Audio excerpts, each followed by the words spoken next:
Today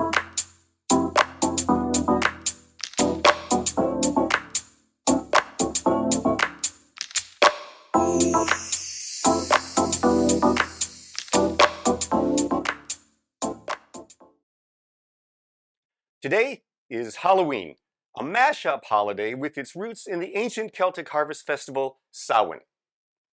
The Celts celebrated the beginning of winter with both a raucous bonfire feast and a holy, serene celebration of the earth's bounty. During these liminal nights between seasons, particularly on the eve of the final fall harvest, Celts believed the separation between this world, and the afterlife became fluid, allowing spirits to visit loved ones and terrorize enemies. Many of our contemporary Halloween rituals, and those of Christmas and Easter, have roots in Celtic tradition because when Christianity arrived in the British Isles, the Catholic Church adapted the Celts' pagan rituals rather than banning them.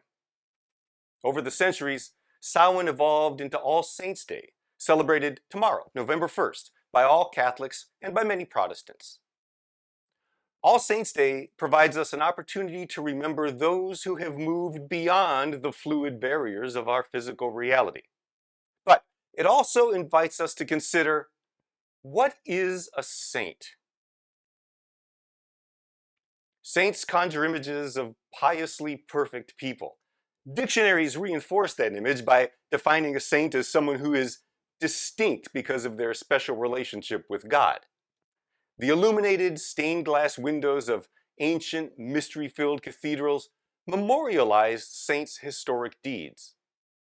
Consequently, most of us associate sainthood with figures like the Apostles, Mary, Moses, Joan of Arc, Gandhi, Mother Teresa, unless maybe we're New Orleans football fans. All the saints, including Jesus, were human. Imperfectly human, in fact. In some cases, these so-called saints only developed a conscience after a lifetime of pretty sinful behavior. The hedonistic escapades of Augustine and the outright sociopathic behavior of Paul when he was still Saul, relentlessly pursuing and murdering Jesus' followers, to name just two of Christianity's most influential thinkers. In his autobiographical Confessions, Augustine recalls the significant portion of his life after the theft of a pear jumpstarts a melange of debauchery, licentiousness, and gambling. Augustine wrote that he often committed these acts merely because they were considered wrong. He didn't want the pear. He didn't want the sexual promiscuity. He just wanted to do these things because they were forbidden. Well, because he wanted to do things society said not to do, Augustine concluded that his character was inherently flawed.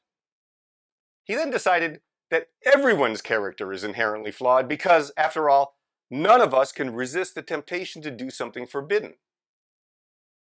Augustine used the story about Adam and Eve eating from the tree of the knowledge of good and evil as an example of our inability to resist temptation, which he argues is the root cause of our bad behavior.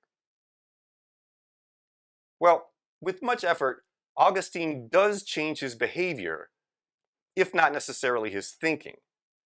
His enlightenment came one evening when he heard a child's voice telling him to read Paul's letter to the church in Rome, especially chapter 13.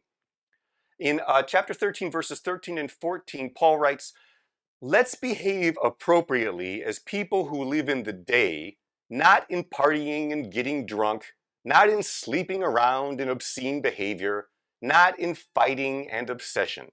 Instead, dress yourself with the Lord Jesus Christ and don't plan to indulge your selfish desires."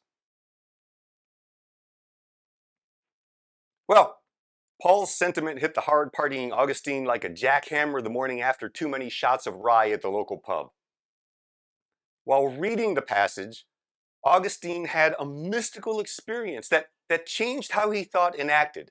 A literal sinner-to-saint experience. He eloquently describes his transformation, actually. He writes, "Late have I loved thee, O Lord, and behold, Thou wast within, and I without, and there I sought thee. Thou was with me when I was not with thee. Thou didst call and cry and burst my deafness. Thou didst gleam and glow and dispel my blindness. Thou didst touch me, and I burned for thy peace. For thyself thou hast made us, and restless our hearts until they find their ease. Late have I loved thee, thou beauty ever old and ever new. Augustine's realization that God's love is found within turned his world upside down. Suddenly he experienced God as the essence of being alive. He heard, saw, and emanated the unconditional, all-accepting love of God. Augustine changed his being and realized God was with him, not only now, but that God had also been with him even as he raved the night away at the local bordello. Even after Augustine's powerful transformation, though, he remains this fascinating contradiction.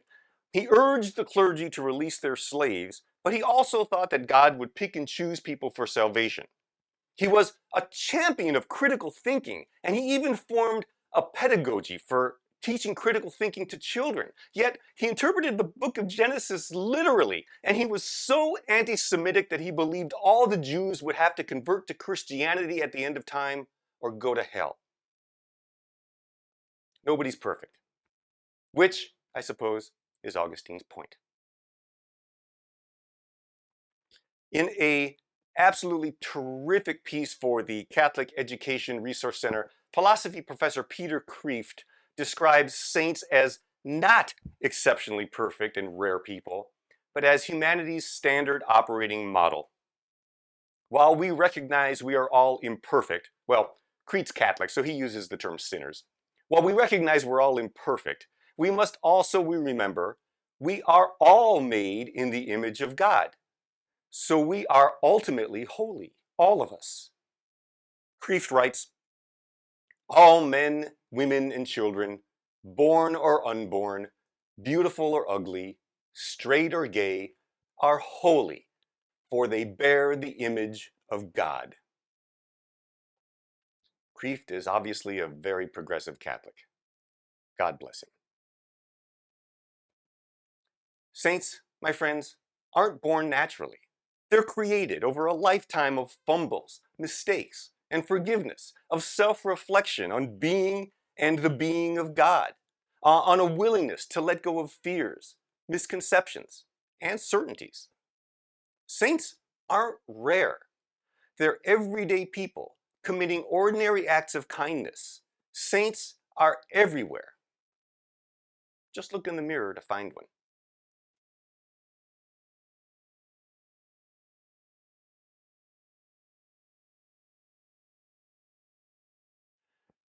So, our question to consider today in discussion is, who are your guiding saints? Who are the saints that have guided your journey, are guiding your journey?